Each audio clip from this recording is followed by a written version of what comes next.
Street. Thank you very much, Mr. Chairman. It gives me great pleasure to rise to support the Heritage New Zealand Pouhere Taonga bill. Mr. Chairman, this part 2 that we're debating currently, really covers the critical points of the governance of the new body to be called Heritage New Zealand Pouhere Taonga. And in establishing that and making that the name, a very significant change is being made. It is the same body corporate, as clause 9.2 says, as the New Zealand Historic Places Trust, and it is a Crown entity for the purposes of the Crown Entities Act. The renaming of it has more than a superficial significance. It is time that we acknowledged the need for Māori heritage to be reflected more comprehensively in entities which are Crown entities and departments and ministries, for that matter. We are here dealing with this particular Crown entity, but the governing body of Heritage New Zealand Pouhere Taonga is the board, which comprises 8 persons appointed by the Minister, one of whom is to be appointed as the chairperson of the board. So we, while we do have some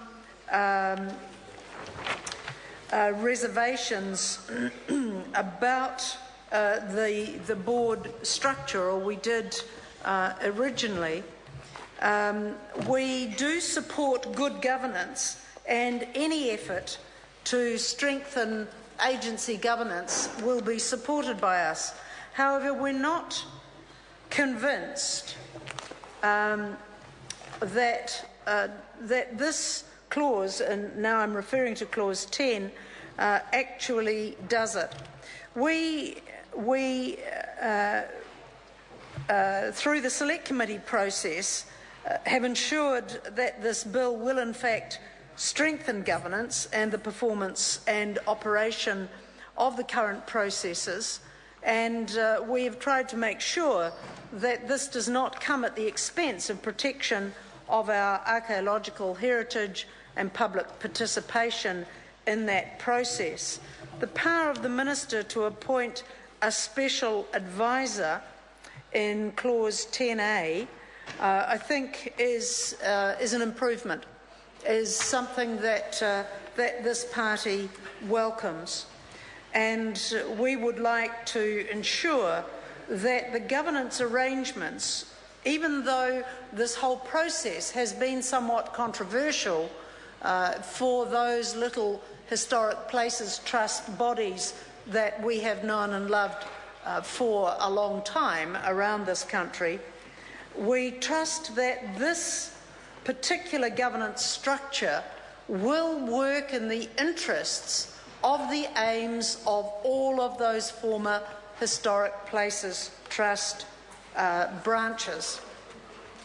That was and remains an issue of some concern to the Labour Party, and while we are supporting this bill, and we will in fact support the supplementary order paper to which the Minister referred, we are hopeful that the amendments that have been made at clause 10A, 10B and clauses 10A and 10B for the purpose of this discussion right now will be in the appointment of a special advisor with stipulated functions, a strength and an asset to the governance of Heritage New Zealand Pouhere Taonga. So, Mr. Chairman, at this stage, in dealing with Part 2 of the bill, Mr. Chairman. The honourable member, Marianne Street. Thank you, Mr. Chairman. Part 2 of the bill then proceeds to cover most of the significant organisational and structural changes to the Historic Places Trust. And I'm pleased with the results of the Select Committee deliberation, that the changes that we see in the bill before us in the House at the moment represent an improvement after the deliberation of the Select Committee.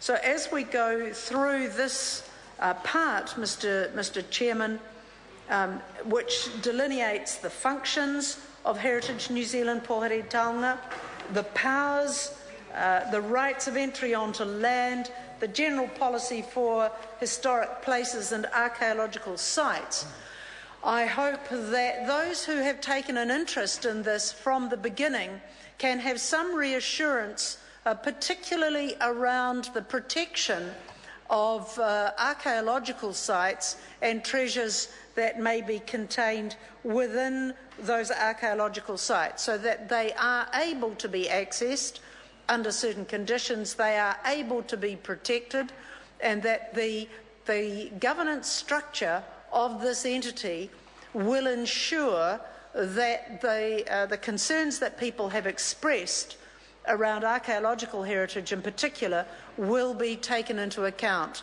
and will be protected. Thank you, Mr. Chairman. The question is that the Minister's amendment set out on SOP number 444 be agreed to. Those of that opinion, please say aye. Aye. The contrary, no. The ayes have it. The question now is that Part 2 as amended stand part. All those in favour, please say aye. The contrary, no. The ayes have it. The question now is that Part 3, debate on clauses 37 to 62, stand part.